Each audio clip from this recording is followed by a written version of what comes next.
Holy, how does he hit it that far? So you say you want to hit this golf ball further. Do you know the difference between your hand circle and your club face circle? Things like grip placement, rotation, flexibility, hand-eye coordination, and even your golf equipment can make a difference. But today I'm going to show you how to look at your swing circles to make sure that you're moving them efficiently, and by understanding the cause and effect, you will gain more distance. If you do like this type of content, hit that like, share, and subscribe. It really helps the channel grow, as we donate 20% of our profits to the Heal the Hood Foundation in Cape Flat, South Africa. But enough of that. Let's go check out how to get you more distance. So when we're looking at Rory McIlroy hit this golf ball, we can see that the backwards swing arc appears to be wider than the downward swing arc, specifically in this region here. And to make it easier to understand, we draw a swing circle, and we can see right at the midway point, that club is pretty close to the outside edge of that circle. Once it returns back down to that same position, we can see that that club now is much closer to his body. And we'll draw another line showing you that this club indeed moved closer to his body. And if we continue a few frames, we can see that past the impact, that club does not go outside the swing circle as much. So what is happening? How are we getting this compression of the circle, but no extension after? Well, this has to do with conservation of angular momentum. So to help put that in layman's terms, let's draw another circle from the center of his chest to where his hands are. Now this is the hand circle that is most important, but we cannot leave it there alone. We also have to draw a spine angle line, and we'll do this in red, and that spine angle will go right through his hands and pretty close to that golf ball. Now, what does this identify? Well, this identifies where the center of his swing circle is. And now to reference this, we're going to look at where 90 degrees is from his center of his swing circle and extend that line up. So this shows you where his true midway point is on the backswing and his true top position on his backswing is, which is basically an extension of his spine angle. So the important key parts to look at, we're going to draw this in a circle in green. We're going to do a tiny circle at the top of his swing, his midway point, his impact, and his midway past. Now keep in mind, this changes for everybody based on your setup and are you forward pressing those hands. Now Rory does typically forward press the hands, and this will affect where that club face is midway point. Because of that slight forward press, he has already hinged his wrist slightly, and this will lower his midway point. So we're going to draw the new lower point in yellow. Now we keep on going back. We can see that those hands are now on that hand path in blue, and also that club head is on that club head path in green. Right about here, as wrist will increase the hinge and the hand path will change. Now this depends on the person. Some people have lower hands, some people have higher hands. Now we have reached his parallel to his top of the swing, but watch how much further he actually goes back compared to where his setup circle is. So he is getting that club head further back, but it's mainly because he increased his turn. What you'll notice is most better players get that club face further out than their hand path, but much closer than their swing circle path. Now this is a good indication that you have established a strong angle, and your goal is to carry that angle down. But where does that angle come from? Well, it comes from the right elbow tuck-in and also the increase of the wrist hinge. Now, most people that I work with in connection, if I try to get them connected, they're not flexible enough, and that club head veers off to the left of the hand path. On the contrary, I've seen other amateurs where they don't have a lot of range of motion in their body, and their hands and arms make up for it. Now their club is pointing right of that hand path circle, but their body turn is 60, 70 degrees, so there is severe disconnection. But let's take a look at the angle as we going down into the motion. You'll notice that the wrists and arms move downward, and what is causing this is that right elbow is starting to bend down, and that is from your top position. So you as amateurs should be working on getting that right elbow to be a little bit more tucked or pointing down at the ground, which will help you establish your tilt. But more importantly, what it is doing is it's keeping your triangle in check. So the triangle that we always look for is the arms, but you can see how this arm is doing a pretty good job of staying connected to that triangle. But this arm, because it's crossed over to the right side, what's bracing for the connection is that right elbow is pointing down, which is helping it stay connected to the center of the circle. But let's move on down and let's see where his halfway point is. And this is what really good golfers do, is right when that hand gets to that bottom circle, we can see that it is staying pretty parallel to where we saw it go back. But we see a different height that's much lower. Why is it lower? Well, we can take a look at a couple of things. The hands are actually higher than they started, but the club shaft is lower. So why is it lower? Well, the biggest indication is the amount of lowering he did in his body. We can see that's about the difference there, but he's able to do that and hold the angle of his wrists. This is what shortens his swing circle, but allows him to swing up, because remember, that's the center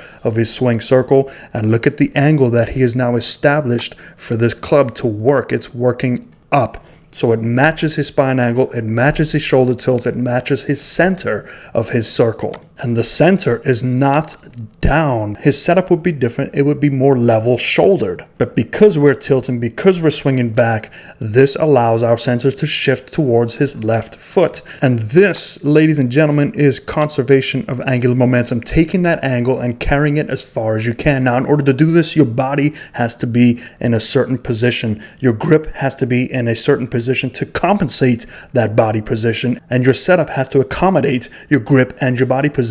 And now from this point to just at impact, we can see the hands are moving upward based on that hand path, and the club is moving downward based on his club path to meet right where they should. As we strike it, now the hands are going to release, and we see that extension where the hands are now back on the hand path, and the club head is just outside of that club head path. So it's not an exaggerated follow through where I see people just thinking about the club head getting way out in front, because that's going to pull your whole body over to the left side. And if we go one more frame, that is where his club is parallel, and we can see that it is pretty close to where he was set up initially, with the center being about where it needs to be. So this is a key thing, is to look at your hand circle and your club face circle. But let's take a look at somebody with a different setup, and we'll start to see some changes. So here we have Dustin Johnson, who has an extreme forward press with a very strong grip. Now what we'll notice with this one is, as we take that club back, we will see that he hinges a lot sooner because of that grip placement, and we see that club head not getting as far out. We see the hands not getting as far as well. So when you hinge the club too soon, you might limit your range of motion on the way back, and we see that his parallel based on his circle much lower than we saw Rory's. Now let's get to the top of the swing. We can see that those hands are now hinging, just like we talked about. If he would take that club back to where his swing circle should be, it would be there, but watch how far he goes back. So he definitely goes much further than the center, and we can see that it crosses his parallel. But if you thought that this little blue line at the bottom was the center of his swing circle, then his parallel would be here. So in relation to that, it's not that far past. As we see this degree here, correct parallel to his circle, we can see an increase of degrees. Now this increase of degrees is what separates him, and this is by bowing his wrist. And when you can bow your wrist, you can move that club head further back without affecting your arm length. But in order to carry that bow over, you need an extreme amount of tilted impact to make sure you're still striking up, because we have so much angle to retain. Now let's take a look at the downswing. We see those arms are going to drop down, and there's that right elbow. So this again is making sure that the right arm is going to be in position to reconnect that triangle, so we can see how much extra lag he has based on the center of his triangle. Now we get that club to where it's perpendicular to the lower plane line, and we can see that he has established a lot of angle. That's close to 90 degrees. Now his job is to try and get that as much of that 90 degrees down into impact. So we're going to see when that club gets down to the bottom of his circle, and again, like many good players, when those hands meet that lower circle, look at how close he is when he took that club back. So he does a really good job. And again, you will notice that all good players will tend to have a lower flat line than a takeaway flat line. And you'll notice this right arm will straighten as he strikes that golf ball. So that right elbow is key, because it's allowing the hands to return to a straight position position. And now look, our hands are connected to our chest, and look at the amount of forward press he has established. So to do that, your right shoulder has to tilt a lot more to make sure your hands are keeping in front of that circle. And this is point of contact. Watch the hands. The hands need to go up and they raise right up that hand path, which is important. And the club head will extend a little further out because he has to delay this release. You can see he's still delaying it. I can still see that logo on his left hand, and right about here, that's when the release happens. But because his right shoulder had to tilt that much further down, his club is definitely more out than we saw Rory's. So now we're going to take a look at Tiger, because Tiger has a setup that I want you to try and emulate, which is the hands, the center of the chest, the golf head, and the golf ball are all in that same line. There's no real forward press, and we'll start to see some good things that can occur from this. So let's go straight to the takeaway, and we can see that the hands are riding out that lower plane line, and the club face is running further outside that lower plane, which is a good thing. He's establishing the width on both of these because there was no premature setup. Now let's take a look at where his middle point is. We can see that it runs right through his belt buckle, and because of that neutral setup, we can see that his hands will stay on that circle, the hand path circle, up until the midway point. So this is a very good connected swing based on the setup. Let's go to the top of the swing. Now you notice that if this was the top of his swing,